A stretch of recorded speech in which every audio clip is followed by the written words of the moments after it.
Visus su naujais metais, visą laiką metam besibaigiantis arba prasidėjus metam, taip gavosi, kad dabar pradėjau žiūrėti, kas buvo nuveikta per praeitus metus. Tai šie metai iš tradingo pusės rekordiškai mažai aktyvus man gavosi. Anksčiau pirmus 3 metus praleistų sesijų būdavo vidutiniškai 5-7 iš 245 galimų. Šie metai labai mažai būti yra rinkoje, tai yra iš viso 30 dienų tiktais. Tai kai yra klausimai apskritai, kiek laiko praleidė spekulacijose, kiek laiko trunka procesas ir panašiai, yra tokie dalykai kaip, yra tokie dalykai kaip laiko skaičiavimas, prekybos stiliai, tiksliau laiko paskirstimas, prekybos stiliai, kai tradingas gali sudaryti didžiąją laiko dalį tiek piniginių atžvilgių, tiek praleidžiamų laikų biržai. Ir man asmeniškai taip jau dabar gaunasi, kad praeiti metai buvo 76 prekybos dienos, šie metai tik tais 30 dienų. Esmė tokia, kad daugiau galbūt perėjimas vyksta į ilgalaikį investavimą, ilgalaikių pozicijų ieškojimą. Tai šie metai nuo sausio mėnesio, kai buvo padaryta detali analizė, tai yra pats padariau detalę analizę apie institucinius fondus, kai buvo matoma, jog yra stiprus supirkinėjimai, ypač didelių kompanijų, tai yra šimtukė įmonių, 86 įmonėse buvo didinamos institucinių fondų pozicijos. Tai yra daug įdomių dalykų, todėl tiesiog tradingas toks kaip ir šiek tiek nustumtas į šoną gaunasi, bet man asmeniškai kaip imuniteto tokio palaikymui buvimo rinkoje vis tiek jisai niekur nėra dingęs. Labai tikiuosi, kad kiti metai bus aktyvesni, tik tai yra toks posakis, kurį man vienas protingas žmogus pasakė, tai kad turi daryti ir maksimaliai koncentruotis į tai, kas geriausiai gaunasi. Tai man asmeniškai yra toks etapas, kad reikia rinktis, sakykime, yra ilgalaikis investavimas, yra švietėjiška veikla, tai yra švietėjiška veikla, yra mokymai, mokymuose turiu pakankamai daug praleidžiamų laiko, pakankamai daug bendravimo tiek grupėse, tiek asmeniniam bendravime. Ir vieną labai svarbų dalyką reikia suprasti, kad daugelis, aišku, nori, kad būtų, kad, pavyzdžiui, mokymus nedarytų tas, kas ten visą laiką praleidžia rinkoje, visą laiką vien tik tais užsiema prekybą ir daugiau nieko, tai taip nelabai eina skirstyt laiko, todėl kad nukentės arba vienas, arba kitas dalykas. Tai aš asmeniškai dabar esu toje pozicijoje, kad man nukenčia labiau tradingas negu mokymų kokybė, nes yra daug klausimų, daug bendravimo, kur tam dabar prioritetas yra skiriamas didesnis negu kad labai aktyvus buvimas rinkoje. Tai bet kokiu atveju kažkiek yra sandorių padaryta, tai apžvelgsiu, kad apskritai būtų toks bent jau nuomonės susidarimas, kai yra klausimas, kaip čia tradingė sekasi, kaip į investavime. Tai per šį video apžvelgsiu būtent tradingą, vien tik tais išskirtinai tradingą. Kitas apžvalgas padarysiu apie investavimą, apie investavimą į privačias kompanijas, viešas kompanijas ir panašiai. Tai skaičiai visiškai yra neįspūdingi. tik tais nebent galim pasidžiaugti, kad nu, nėra nuostolingi, ne? Nėra nuostolingi, yra mažas šioks toks pliusiukas, bet jisai apčiuopiamas kažkokios tai naudos piniginių atžvilgių, nu, tai yra labai, labai nedidelė ta nauda, bet kokiu atveju tradingą aš laikau žaidimu, ne lošimų, bet žaidimų, tai yra su rizikos pelno santykių valdymu, tai tas žaidimas kaip ir gaunasi, bet nu, piniginių atžvilgių tai turėtų būti arba daug didesnės sumos, arba aktyvesnė prekyba. Kai praeitais metais buvo daugiau prekybos sesijos dienų, didesnis pliusas, didesnis procentaliai pliusas ir piniginių atžvilgių pliusas, bet mano daugiau tikslas yra rodyti viską taip, kaip yra, be jokių kažkokių tai pagražinimų. Tai va, tai jeigu pradėt nuo pradžių, tai yra 30 prekybos sesijos dienų, iš viso atlikti 284 sandoriai, kas liečia tradingą, tai yra labai mažas sandorių kiekis, bendroji sumoji esu padaręs gal apie jau 17-18 tūkstančių sandorių, tai procentaliai čia sudaro apie kelis procentus tik tais apskritai visos praktinės dalies, bet nu, yra kaip yra. Vidutinė išlaikyta pozicija 68 minutės, čia šita statistika išsikraipo iš tradingo pusės, nes jeigu vieną kitą poziciją palieka per naktį, tai tiesiog tos minutės išsikraipo, jas galima nekreipti dėmesio, nes vidutinės šiaip dienos eigoje vidutinis išlaikomas sandoris tai sudaro nuo pusvalandžio iki pusantros valandos ir nors čia taip ir gali gautis, bet žodžiu, yra daug trumpesnių sandorių, tai 68 minutės viškai yra per daug, nes kelios pozicijos buvo paliktos per naktį. Apie tai irgi papasakosiu. Vidutinis nuostolingas sandoris 9,75 $, vidutinis pelningas sandoris 32 $. Šitas skaičius man yra pats svarbiausias skaičius, jeigu žiūriu svetimas, ne, pavyzdžiui, statistikas, kažkas atsiunčia iš mokinių, tai man yra vienas svarbiausių skaičių, kur žiūri rizikos pelno santykį. Tai yra rizikos pelno santykis, taip mokinu, kad būtų minimum 1:3.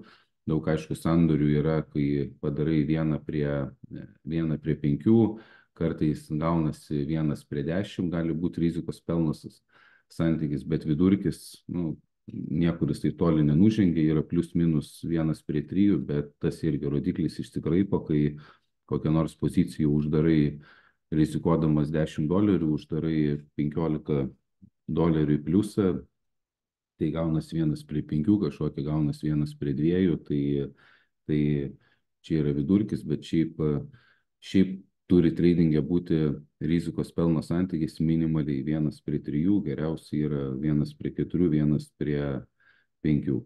Maksimalus nuostolis, serija nuostolio, tai yra $472 ir maksimalus apskritai sąskaitos nuostolis 590.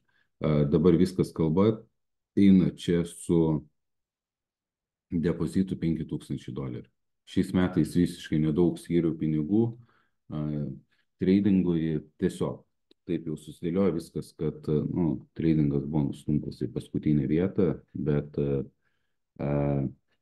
kokiu atveju, kai yra klausima, tai kaip čia dabar, šiaip ar dar būni aktyvioje prekyboje, nes daug kalbų šiai dienai apie investavimą, ilgalaikį investavimą, dividendinį investavimą, apskritai patį supratimą fundamentą, kaip kokius rodiklius žiūrėti iš ilgalaikės perspektyvas, kaip prašiau, kad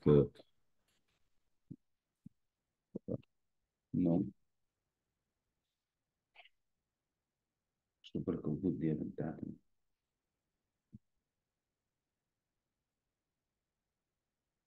Dabar biškai pabūk gerai, aš jam noriu apžvalgą padaryti, paskui papūsim. Tai va, ir Mm, kur aš baigiau. Jo, tai aišku, visą laiką prieš tokius dalykus rodant, toks kaip ir, nu, nėra čia visiškai absoliučiai niekom nei pasigirti, nei dar kažką, bet, nu, kiekvienas galėsit savo interpretacijas daryti, savo, savo nuomonę susidaryti, nes aš negaliu privers mąstyti kažkaip vienaip ar kitaip, kad jūs ten turėtumėt vienokią ir kitokią nuomonę. Mano užduotis pasakoti iš rinkos pusės, kaip viskas vyksta, kokie yra fundamentalūs dalykai apskritai rinkoje. Jeigu apie tradingą kalbant iš mano pusės, ne, vat, kaip kas vyksta, o paskui kiekvienas jau nu, priima, kaip jam yra patogu. Nes, sakykime, dabar į skaičių žiūrint, tai pliusas 1120 $, nu jis yra labai labai, jeigu taip pinigais nežiūrint, tai visiškai nesižiūri į kažkokį tai skaičių, kuris būtų wow ir čia, o kaip čia, nu, kaip yra klausimas, ar ten galim gyventi iš tradingo. Tai visų pirma išmokti reikėtų nepraradinėti pinigų ir kad būtų kažkoks tai pliusas. Tai sakykime, čia, ne, pas mane pliusas yra, bet, nu, kad iš jo gyventi, tai čia yra po $100 per mėnesį nesigauna, tai bet kokiu atveju atsakymas tikrai yra ne. Ir profitas 22%, visa rinka šiais metais labai painiai kilo, ypač kas pradėjo investuoti sausio vasario mėnesį, tai yra visi metai, prasidėjo nuo 2023 metų, ypač technologijų, telekomunikacijų sektoriaus, civilinio vartojimo sektorius, visas įspūdingai kilo, technologijos 56%, komunikacijų sektorius 54%, ciklinio vartojimo irgi virš 40% ir taip toliau. Tai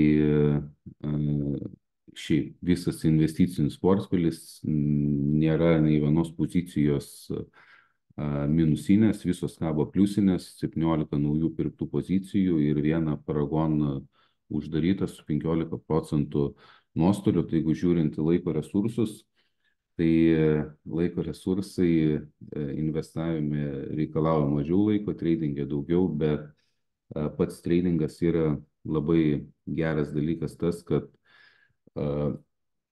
tu gali žaisti žaidimą, jeigu dar už tą žaidimą tau nereikia susimokėti pinigų, o tu už tai gauni pinigų ir žaidžiant tą žaidimą yra visiškai kitoks matymas rinkos, nes tu kiekvieną dieną būni tiesiog jauti, kaip vaikšto pozicijos, tu prižiūri esamas ilgalaikės pozicijas ir taip toliau. Tai yra pliusų yra daugiau negu minusų. Čia aišku daugiau, nu, tokie filosofiniai pasvarstymai, bet dabar jeigu grinai grįžtant prie skaičių, tai skaičiai yra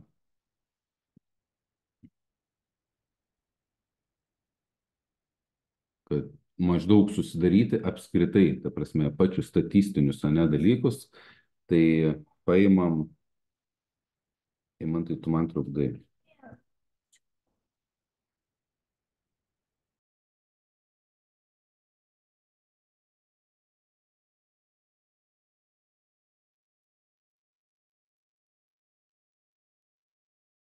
Tai va, 284 pozicijos, kažkam gali atrodyti, kad čia labai daug, kai eina kalba apie investavimą, tai nu, po tiek pozicijų tikrai nėra padaroma, bet kas liečia tradingą, tai yra labai nedaug pozicijų ir tiesiog dabar sausai skaičius, ne, tai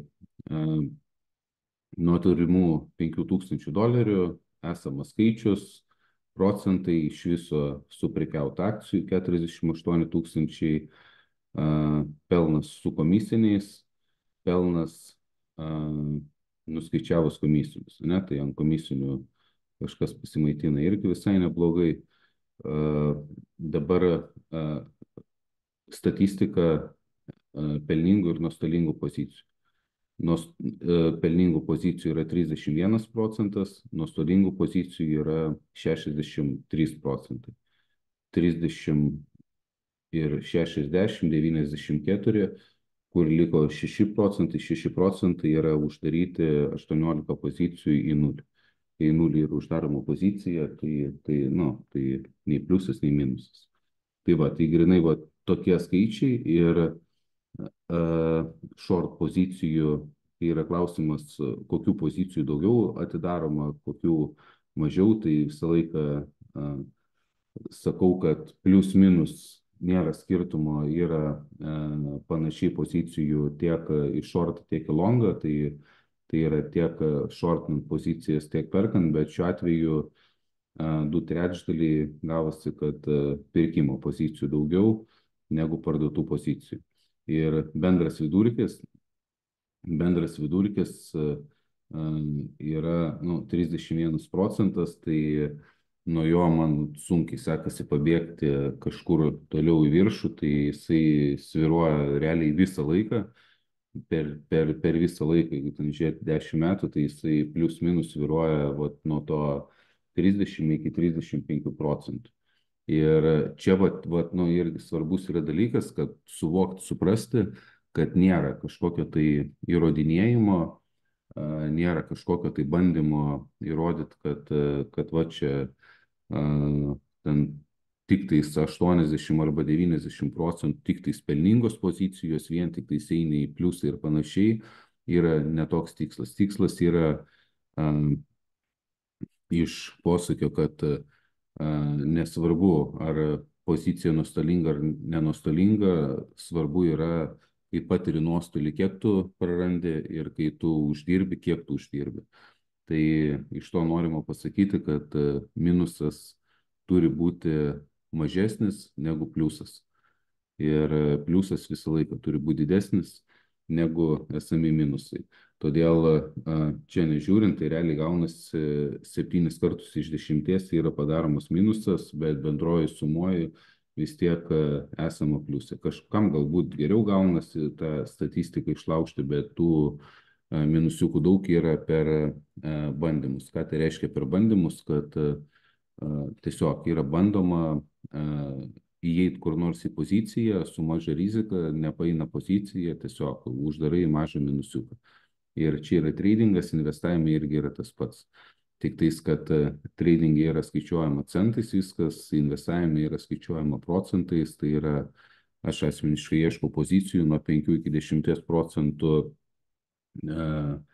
rizika vienai pozicijai, viena pozicija maksimaliai įėjimas 5% nuo kapitalo, tai reiškia, kad minusinė pozicija, jeigu yra, tai nuo portfelio gaunasi nuo 0,5%, tai yra maksimaliai 0,5% arba nuo 0,25% iki 0,5%.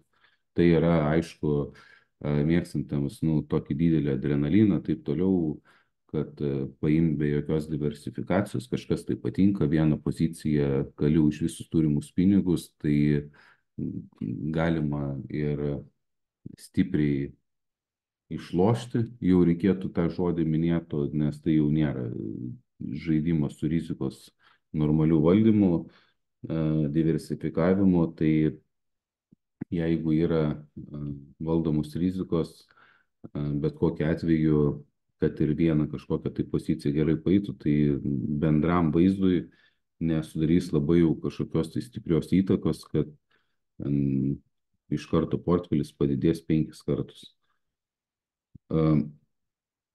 Čia vėl, aišku, toks daugiau nukrypstant nuo tų skaičių, bet vidutinė pelninga pozicija. $32, tai gaunas 0,54%, vidutinė praradimo pozicija $9,75, 0,16%. Čia visokie skaičiukai nėra labai jau svarbus. Ir dienos, dabar 13 dienų iš tų 13 tik tais pelningų dienų, 17 nuostolingų. Ką padarysi, ten daugiau nuostolingų dienų negu pelningų. Ir Ir čia nėra klausimas išmokimo kažko, kad va čia tai nesigauna ten padaryta, net, sakykime, čia matau klaidą. Nesigauna padaryti ant 25 dienų, ne iš 30 plus, nu tiesiog kartais, va, nu, yra, ne, kažkokia tai diena, arba nėra ką prekiauti, arba tiesiog neina, ne, kaip sakant, kortą, bet vis tiek, bet kokiu atveju dienų, jeigu yra nuostolingų daugiau, jeigu lauži santyki 1:3, tai bet kokiu atveju vis tiek būsi pliusė.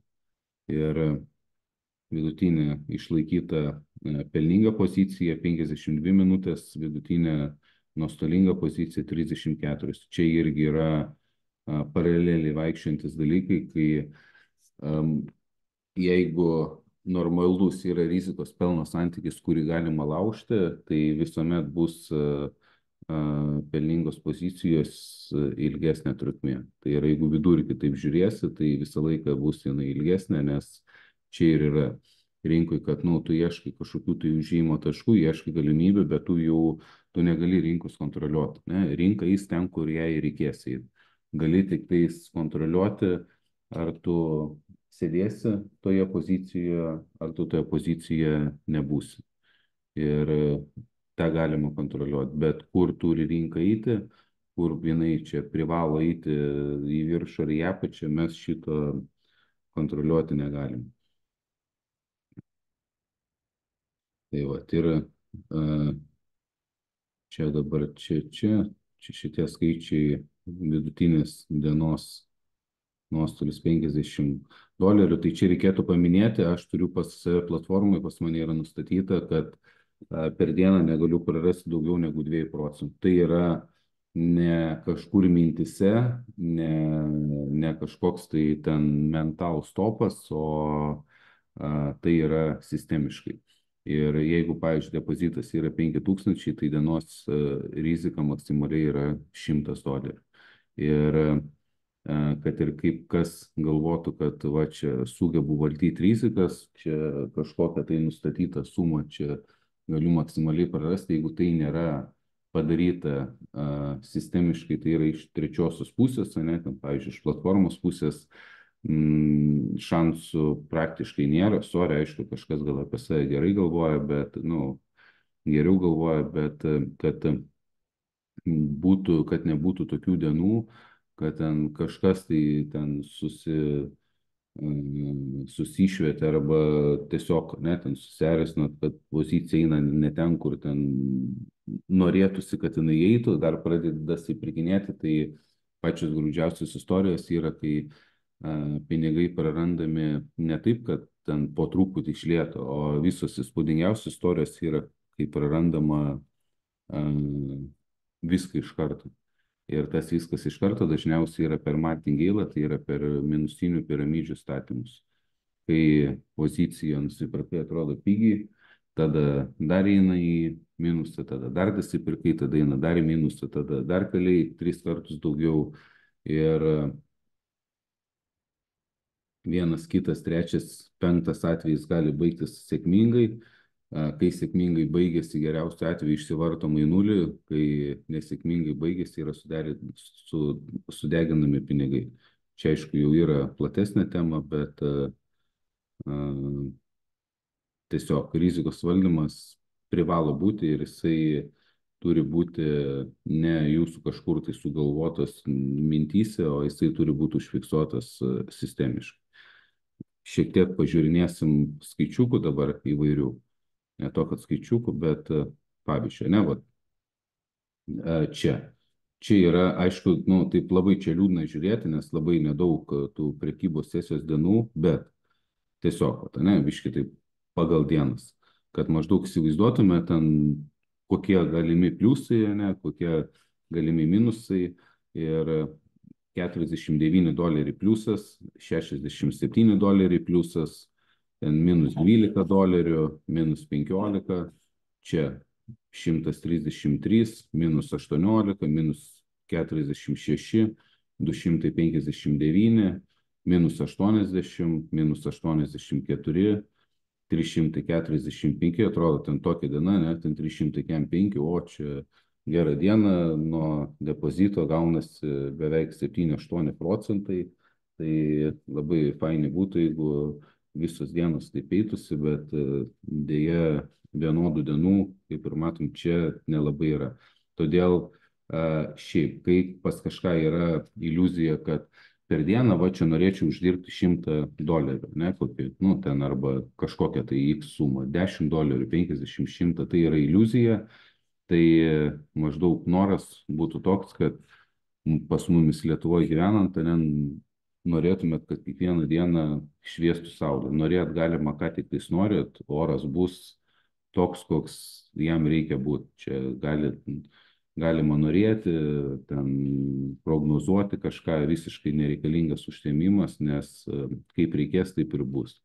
Tai lygiai taip pat rinkoje, nu, kur jai reikės, ten jinai eis, jeigu pataikėt, ne į traukinį pataikėt, nepataikėt, bet rinka nevažiuoja to pačiu maršrutu, nevažiuoja kiekvieną dieną taip pat ir rezultatai jie negali būti kiekvieną dieną tokie pat.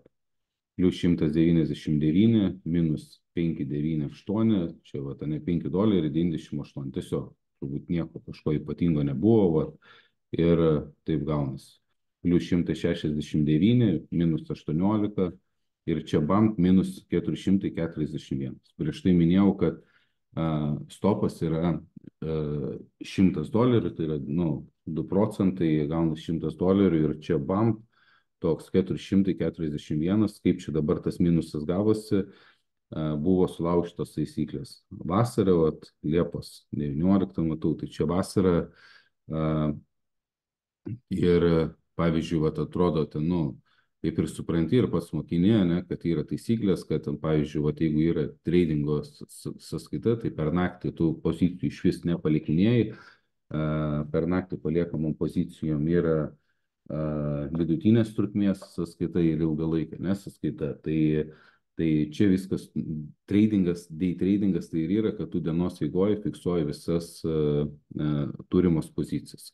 Ir pavyzdžiui, va čia nebuvo situacija Liepos 19, čia prisimenu su Carvana akcija.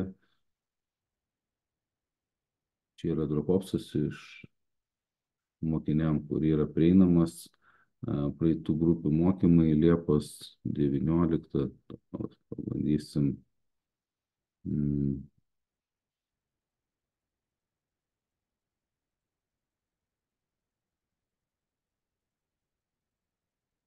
Sliuka, va. Ir čia, pavyzdžiui, kaip toks dalykas yra padaromas, buvo situacija, tiesiog grupė kažką šnekam, va čia Carvana, čia, žodžiu, reikia pašortinti tą Carvaną, kažką čia biškai persistengia, kodėl, kas, kaip, kol kas nesmė, ne, bet aš čia kažkur pašortinau poziciją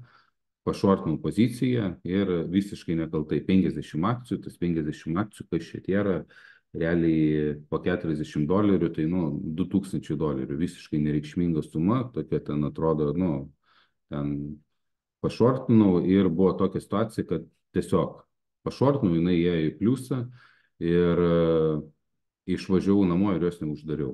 Tiesiog, atrodo, nu, sulaužė elementarią taisyklę, kur to šiaip nedarai, o paėmė ir padarai. Ir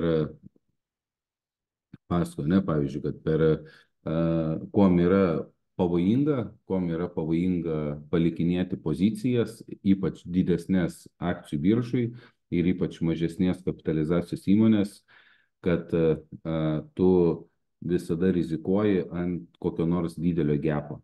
Ir jeigu atsidaro gepas į vieną ar į kitą pusę, tai yra akcija užsidarė mažiau negu $40 ir kitą dieną prasideda prekyba ir jinai atsidaro po $60, tai yra 50% į viršų. Ir nuo tokių atsidarimų nesi apsaugotas, viską, ką gali padaryti apsaugoti, tai yra rizika nuo kapitalo. O rizika nuo kapitalo, jeigu yra maksimaliai 5% nuo kapitalo, tai kad ir 50% į vieną ar į kitą pusę bus gepas, tai nuo kapitalo minusas bus 2-2,5%. Ir esmė kokia, kad apskritai. Karvaną čia tokių net, apskritai net nežiūriu, mes čia su grupė pradėjom žiūrėti ir tuo momentu kažkaip dar praktinės sesijos pas mumis vyko, tai palikau ją ir viskas. Jo, čia matau, vat, yra praktinės pas mumis sesijos, kai po visą dieną vyksta nuo pusės 5 iki pusės 7 ir paskui nuo 7 iki 9. Ir ateinu ryte, bam, žiūriu toks gepas ir tose gepuose jokie stopai niekas neveikia. Prie markete stopai neveikia. Ir čia atsidarė va tai va prekyba ir pirmas 3 minutės irgi stopai neveikia. Ir man čia autocoveris vadinamas, nu, rizikos valdymą paėmė uždarė poziciją. Tai yra atpirko turimo short poziciją. Tai čia dar iš dalies kaip ir pasisekė, nes galėjau uždaryti kokius plus, nu, kokius minus $700 arba 750, bet, žodžiu, uždarė čia ir va toks visiškai, nu, kaip ir smagu, ne, ten adrenalino, ne, kuris niekam yra nereikalingas. Tai va, ir čia žiūri va tokia, ne, ir va visiškai viskas čia, nu, susigadina. Ir daugiau nuostolio negu $100 niekur nėra, čia bamt ir tokia, ne, va. Tai čia aišku, nu, nuo bendro vaizdo, kaip ir atrodo, ten, nu, nėra kažko tai baisaus, bet jeigu, pavyzdžiui, nuo turimo depozito, ne, nu, tai beveik 10%. Beveik 10% tu paimi, ne, ten ir prarandi pinigų. Tai čia dėl to, kai eina kalba apie kažkokius tai didesnius pinigus, nu, tokios klaidos būtų net leisinos. Tai čia nuo 5 000, ne, ir nuo 5 000 depozitų ir nuo 2 000 pozicijos. Bet jeigu tokią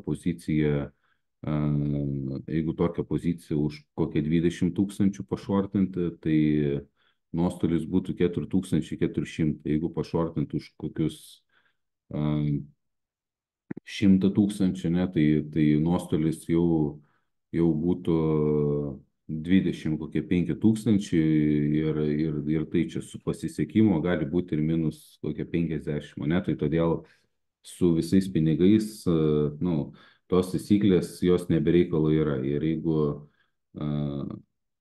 kažkur kažkas pasiseka vat, su tokiom ten pozicijom vienetiniam, tai yra tik tais vienetiniai atvejai, nu, arba vienetinės sėkmės. Tai va, toliau skaičiai 386, 188, 161 ir minus 80. Tai dabar tiesiog, ne, va, pereisiu va, per skaičius, kad jūs galėtumėt, nu, šiaip pat kažką ten pamastyti, ne, pasilyginti ir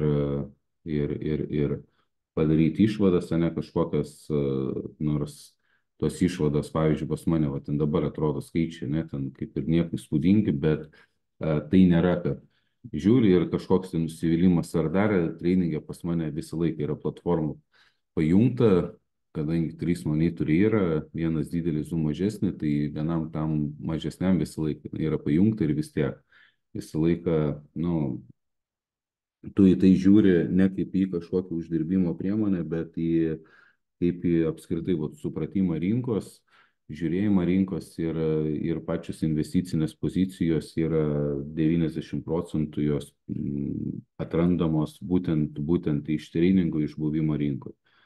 Net grosas, čia viskas aišku, jeigu būtų be komisinių ir nuskaičiavus komisinius, tai dabar vat, kaip atrodo dienos, ne, vat šiaip, vat, kad vat, susigaudyt, čia diena prasideda, čia kažkoks pliusiukas, bam bam, čia minusiukas ir va taip, ne, vat. Ir, žodžiu, čia yra, kaip atrodo diena, ne, tai va, čia kažkoks minusiukas, čia bam pliusiukas, kiekvieną aptarinėti čia kaip ir nėra būtina, bet va šitaip, ne, ten čia pliusas 89, man kitas 117, nu tai buvo ten sekantis pliusas 89, 11 plus 17, 28, kitas čia 117, 151, 35 ir taip toliau. Tai va šitaip maždaug atrodo, ne? Čia buvo O pavyzdžiui, čia vat jau pasisekė. Praktiškai va čia jau buvo jau prie ribos 103, bet greičiausiai gal kokia buvo pozicija, kad jos tiesiog neužfiksavo ir arba kokia aptikrulinė gali būti, nu, yra tam tikras momentas, kai, nu, gal ten nusipaišė -103, bet per sekundę atšoko, buvo mažesnis skaičius ir čia jau praktiškai, vat, nu, pasisekė, ne? Pasisekė, kad ten iš beveik uždarytos platformos, kad negalėtum prekiauti, ten gavosi geras pliusas. Tai va, tai čia tokiu, nu, šiaip vat, kad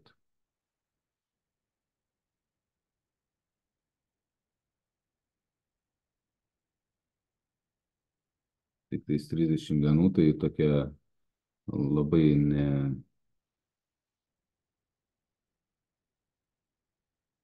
neišsami gaunasi nei statistika, nei kažkoks tai vaizdas analizavimas.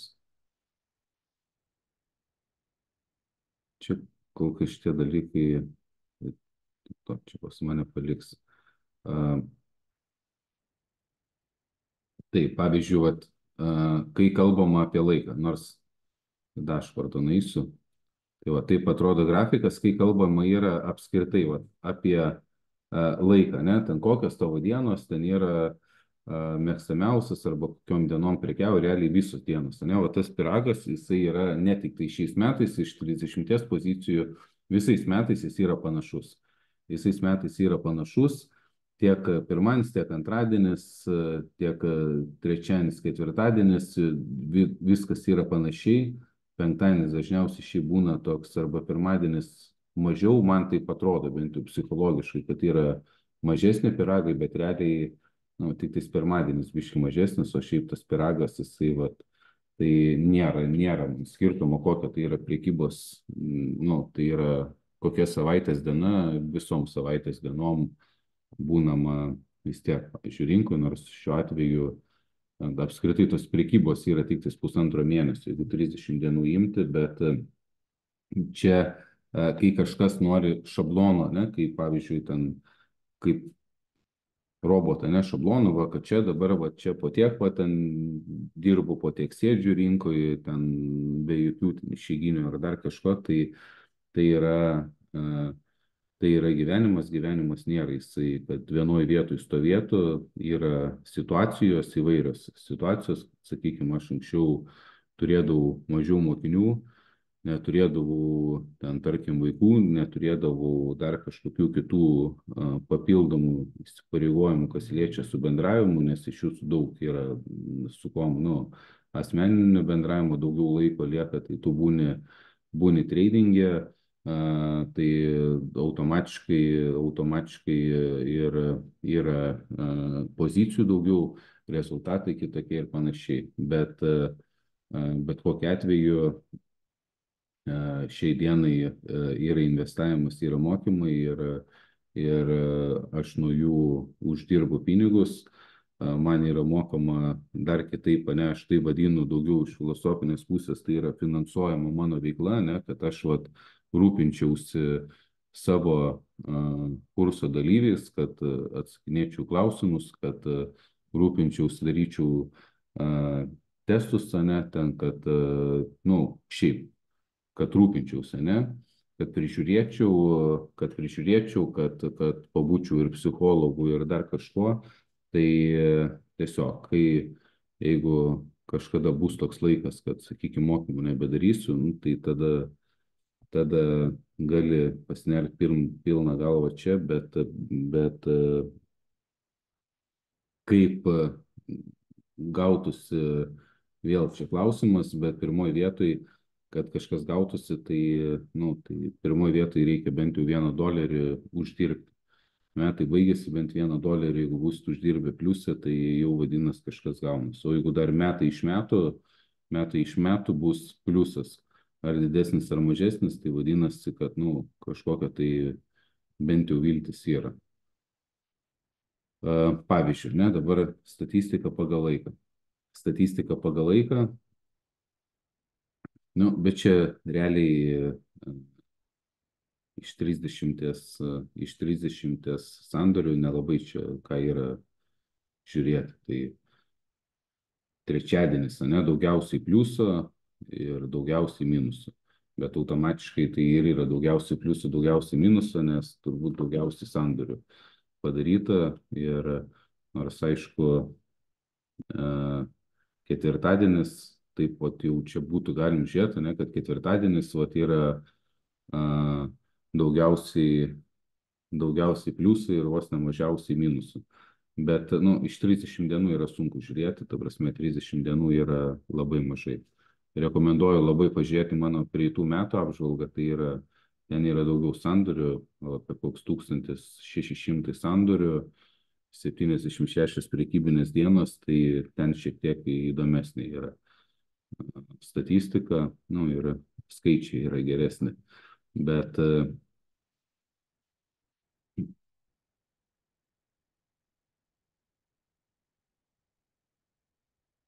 o čia yra jie kokie yra.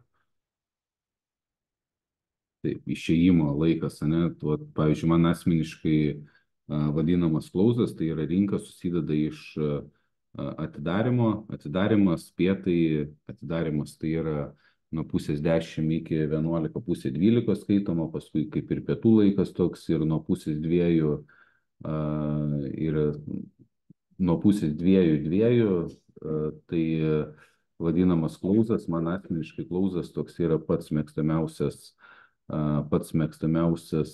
laikas, nes būna jau susiformavusių situacijų, kai naudoji pirkėjų pardavėjų balansų skaičiuoklę, tai jau matai disbalansus, matai, kur ko yra daugiau, galima tiksliau valdyti rizikas, užeiti su didesnė pozicija ir nu, man asmeniškai yra pats mėgstamiausias, nors pats populiariausias laikas ir ten daugiausiai kalbama yra būtent apie rytinę prekybą, bet rytinė prekyba man labai nepatinka tom, kad yra didelis spredai, neaišku, kas ten apskritai, kai atsidaro vyksta, nes atsidarius tai yra spėlioti, kur eis akcija, tai yra nu, maždaug taip, kaip laiduoti už visus pasaulyje esančius žmonės, kurie yra dabar pasijungę prie rinkos.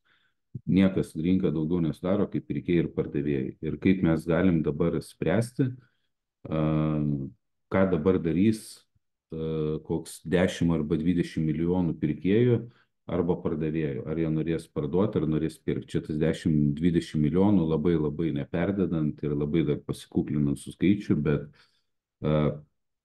kad maždaug suvokti kiekius, ne, tai Amerikoje turi akredituoto investuotojo statusą. Akredituotas investuotojas skaitosi, kuris turi virš milijono turto. Nu, tai yra 4 kriterijai, ne? Tai virš milijono turto, neskaitant savo gyvenamų būsto. Atrodo, vau, net toks kaip ir reikalavimas. Kitas arba 2 metus uždirbi ne mažiau negu po 200 000. Kitas yra kažkokia 62, 67 licencija ir ten dar kažkokia licencija yra. Tai arba vieną, arba antrą, arba trečią, ketvirtą punktą, jeigu atitinki, tai gauni akredituoto investuotojo statusą, tai gali investuoti į privačias kompanijas ir prieiti prie daugiau fondų negu įprastai, tai pas mumis daugiau gal vadinasi informuotasis investuotojas nuo 125 000. Tai tokį statusą Amerikoje turi 7 milijonai žmonių. Pas mumis Lietuvoje gal koks 0,5% temptų maksimaliai, tai Amerikoje turi 7 milijonai žmonių, dabar Amerikoje nežinau tikslaus skaičiaus, kažkada buvo 380 milijonų, ne, tai realiai sudaro apie 2 procentus. Apie 2 procentus, ne, tai taip atrodo 7 milijonai vau, ne, žmonių, bet, jeigu populiacijos, ne, Amerikos, tai apie 2 procentai. Ir tai čia vien tik tais akredituotų investuotojų. Amerikoje skaičiuojama, kad investicinės sąskaitas turinčių žmonių, darbingo amžiaus žmonių, kurie padaro bent po vieną sandorį per mėnesį, šiai dienai yra apie 52-55%. Tai pagal žmonių skaičių, tai reikėtų išmesti vaikus, ne, ten seniorus, pensininkus ir panašiai, tai kokie, grubiai, ne, ten pusė, jeigu išmesti, 180, 50% plius minus ten apie 100 milijonų. Tai dėl to tas skaičius, kad kiekvieną dieną pasijungia į biržą 10-20 milijonų ir žiūri į kokį nors tai instrumentą, tai čia yra labai dar švelnus, nes mes, ne, vat, Lietuvoje domimės, kažkas Estijoje domisi, kažkas kokiam nors Kazakstane, Afrikoje žiūri į akcijas ir taip toliau. Prekiaut galim iš kur nori, pirkti akcijas, parduoti galim iš kur nori, tai va, ir laiduoti už kiekvieną, kad ten dabar bus perkama parduodama, tai yra tam naudojami instrumentai, level 2, time in sales, kur tu ir žiūri į situaciją, žiūri kas vyksta įnamojo momentu, tas įrankis atrodo va šitaip, ne, matai, kad ten akcijos arba yra supirkinėjamos, arba yra pardavinėjamos, kol kas apie tai labai detaliai išsiplėsti nėra būtina, visą tai paskui per mokymus, bet esmė yra tokia, kad, pavyzdžiui, vat akcija, ne, va ten pradeda kilti ir tu matai palei viršūnės daug yra perkančių, perka į pardavėjus. Tai reiškia, kad kažkas išsipardavinėja ir tu va tokią akciją žiūri iš šortą. Tai, žodžiu, čia maždaug iš kurso susideda mažiausiai 2 savaitės kurso, tai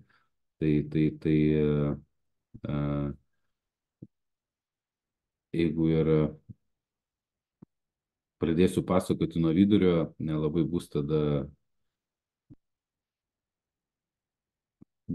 bus suprantam.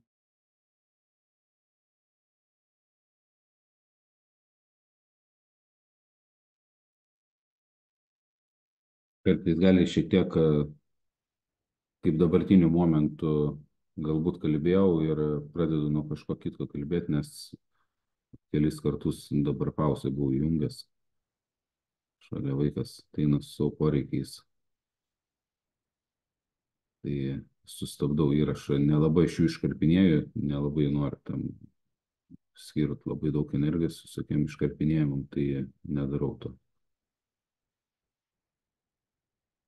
Tai va, čia, pavyzdžiui, ne, vat viena ten iš praktinės, pavyzdžiui, dalies sesijos, tai vat pasijungi sesiją tiesiog, vat, ne, ir žiūri level 2, žiūri time in sales, vat kažkas vat krenta, ne, kažkas parduoda, tada, vat, pavyzdžiui, atsiranda situacija, sakiau, kad nebūtina čia dabar pasakoti, bet, vis tiek, ne, tai, pavyzdžiui, akcija vat krenta ir tu matai, kad jinai čia visur yra supirkinėjama. Ką tai reiškia supirkinėjama, yra raudonas spalva, tai reiškia, kad pardavėjai pardavinėja, bet jie pardavinėja buy limitam ir va čia visur, va šitą vietą, va čia yra supirkinėjama. Ką tai reiškia supirkinėjama, kai eina pardavimai, bet jie kainos nebenumuša.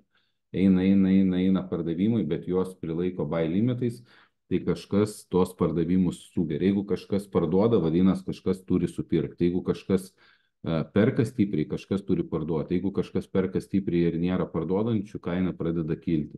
Jeigu yra daug pardavėjų, kurie pardavinėja ir nėra supirkinėtojo, tai kaina labai stipriai pradeda kristi. Ir, pavyzdžiui, tokie vat momentai yra įdomus, kai eina stiprus pardavimai, akcija nebekrenta ir tai skaitoma yra supirkinėjama ir, pavyzdžiui, va čia tu, jeigu imi ją ant apsisukimų į viršų, tai bent jau gali paaiškinti, kodėl tai darai ir kodėl yra apskritai perkama. Ne dėl to, kad ten gera nuotaika, ne dėl to, kad kažkaip tai čia vat, kažkas susišvietė, gražiai atrodo, tiesiog yra faktas, kad yra stambus pirkėjas, kuris supirkinėja. Mes nežinom vardų pavardžių, negalim įtakoti, ten jo, nežinom, kokie yra tikslai, ar ilgalaikiai, ar trumpalaikiai, tai yra tiesiog bandymas prisijungti prie to stambaus pirkėjo ir važiuoti su juo tiek, kiek jisai važiuoja. Gali būti, kad ten tikslas yra supirkinėti ir už 20 centų tą poziciją nusimest parduoti, galbūt tikslas yra apskritai, vad gavo komandą, market makerius užsipirkti ir kad būtų užpirkta ilgam laikui, tai tokios pozicijos jau laikomas tvariomis, kai, nu, apskritai, jeigu yra dirbama limit orderiais, tai yra skaitoma profesionalūs orderiai, kurie rinkų išstatomi yra limit orderiais ir jeigu yra dar paslėpti, tai tiesiog statistiškai žinant, kad paprastas žmogus, ane, tokių dalykų nedaro. Nu, tai yra, va, pavyzdžiui, jūs kas nors klausotės ir va, savo klausimų galima atsakyti, ar, pavyzdžiui, va, rinkoje jie mokat naudotis limit orderiais, buy limit, sell limit, tai dauguma jais galbūt ir moka naudotis ir naudoja tokius orderius, bet, pavyzdžiui, naudoti paslėptus orderius, kad nebūtų matomi level 2, time and sales, tai time and sales yra matomi, level 2 yra nematomi, tai, nu, taip ir yra identifikuojami ir čia kol kas biški, nu, level 2, time and sales, tai žodžiu, ir tokie orderiai jau skaitomi yra, nu, profesionalūs rinkos dalyviai ir jie yra visą laiką įdomus ir prie jų stengiamas yra prisijungti. Čia aišku, nu, rodau statistiką, skaičius, pradedu šiek tiek net edukacijos teikti, bet kitaip nemoku. Apie kažką atrodo pusiau pradedi kalbėti, tai noris ir pavyzdžiais parodyti.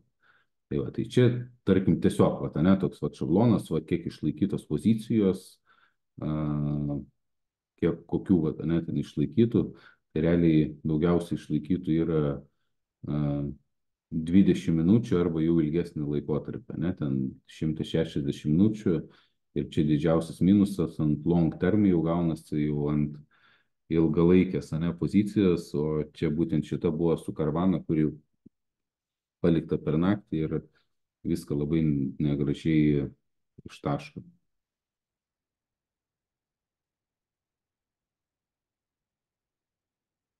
Tai va, pavyzdžiui, top exit, pavyzdžiui, valandos, ne, tai va, tai yra 15-16, tai kai irgi ir klausimas, tai šiaip rutina ten, koks mėgstamiausias laikas, man asmeniškai mėgstamiausias laikas yra klausas vadinamas, tai yra nuo 9 iki 11 esu padaręs geriausių treidų ir čia nebūtinai iš šitos statistikos, apskritai visą laiką man būdavo paskutinės, 3 kokios valandos pačios smagiausios rinkoje, nes gali tada atrasti tikslius užėjimo taškus, gali su didesnėm pozicijom užeiti, tiksliau valdyti riziką ir suprasti, dėl ko yra užeinama į vieną ar kitą poziciją. Čia akcijos, tai nežinau, kam bus įdomus, čia prisistabdysit, nelabai čia kiekvieną yra būtina kalbėti. ATRas, ne? Tai per mokymus mokau, kad ATRas būtų minimum nuo 0,75, tai yra minimum 75 centai vaikščiojimas per dieną, ką tas reiškia ATRas, tai vidutinis vaikščiojimas, ką reiškia 75 centai, tai yra grinai pinigais skaičiuojama, tai kad būtų vaikščiojimas 75 centai. Tai gaunasi, jeigu $10 kainuoja, tai turėtų akcija vaikščioti po 7,5% minimaliai. Jeigu kainuoja kokie $5, tai turėtų po 15% vaikščioti. Tai čia jau vien tik tais atsakymas yra, kodėl, tarkim, per filtrų žiūrim minimaliai nuo $20 akcijas. Nes viskas yra tradingė skaičiuojama centais, o ne procentais. Ir tos, kurios vaikšto po nedaug centų, bet procentaliai atrodo įspūdingai, tai, nu, iš jų tradingė nieko nepavyks padaryti. Ir čia kol kas irgi įsiplės nėra būtina, čia net pažintas matau, bet va, tas maždaug toks vidurkis ir yra 0,912, 1,2,5, nors atsakau žiūrima, ne ten minimum nuo tos, bet minimum nuo 0,75, bet čia va, kažkoks vienas kitas va, yra nepasitaikęs ir, nu, ir aišku, nieko gero su jom.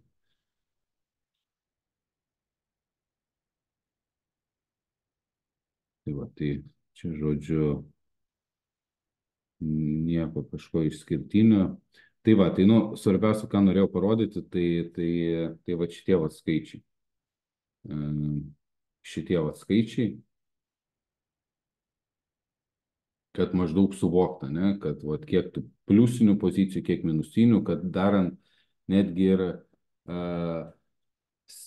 63 procentus nuostolingo nesandorių galima turėti pliusą. Nėra čia kažkoks tai labai jau super pavyzdys su super kažkokiais tai skaičiais, bet jie nėra todėl, kad nu, aš asmeniškai jaučiu, kad man tradingo kokybė jinai yra labai stipriai nukentėjus dėl kitų veiklų, ne? Tai va, ką dabar ir veikiu, tai yra mokymai, labai įdomus yra ilgalaikis investavimas, kur tu daugiau jau koncentruojas ne į spekulacijas dienos eigoje, o labai įdomus yra apskritai visas fundamentas, žiūrėjimas, analizavimas ataskaitų, kiek kokių pinigų uždirba, kur išleidžiame ne tik tais skaičiais, bet ir gilesni dalykai, kur kokių teisminių ginčių yra, kiek už ką kur sumokėta, ne to tik tais, kad yra išlaidos, bet kur tos išlaidos yra išleidžiamos ir panašiai.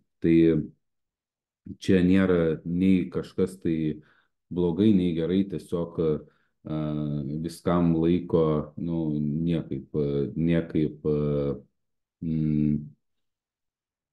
niekaip neis paskirstyti, kad viskas būtų kokybiškai ir viskam skiriama laiko.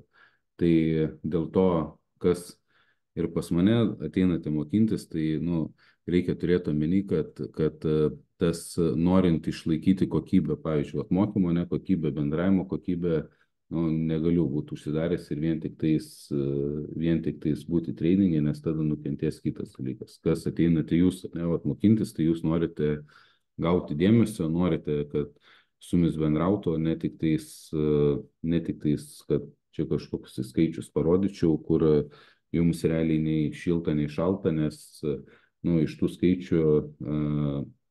skaičių nė vienas nebus, kuris paims ir juos atkartos. Ta prasme, tai yra neįmanoma. Tai yra neįmanoma, kiekvienas yra unikalus ir pas kiekvieną kelias yra skirtingas.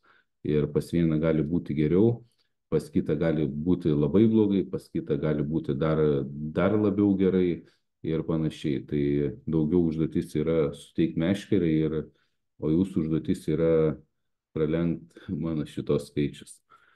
Visiems gerą vakarą. Čia aišku dabar įrašas suku vakare, galbūt kažką žiūrėsite ryte, tai kol kas tiek ir iki pasimatymų kitų kartų ir priminimui nuo sausio 15 dienos, naujas kursas, kas nesate užsirašę, lauksiu visų, turėsim 6-7 savaitės intensyvaus kurso, pradžioj pirmadienis, trečiadienis, ketvirtadienis, vėliau pridedam antradienį, maždaug savaitę pusantros yra įterpiamas į kursą praktinis ciklas, kai būnam rinkoje, ieškom įvairių situacijų, laikas dažniausiai prabėga labai greitai, liūdėti nėra kada, smagiai dažniausiai būna smagiau negu liūdniau, bet tenka ir testus paspręsti, ir namų darbus padaryti. Aišku, čia jau yra ne mokykla, kiekvienam kaip išeina, pas visus yra laiko resursai skirtingi, bet svarbiausia pradėti mokinti žvejot ir kai jau žinai pagrindinius principus tos žvejybos, tai tuomet apskritai pinigų valdymo, diversifikavimo, pačio suvokimo, kas, kur, kaip įmanoma galima padaryti, tuomet galima koncentruotis, mintis dėliotis, ant savo pinigus dėliotis, kur, ką, kaip skirstyti ir panašiai. Visiems iki ir iki kitų kartų.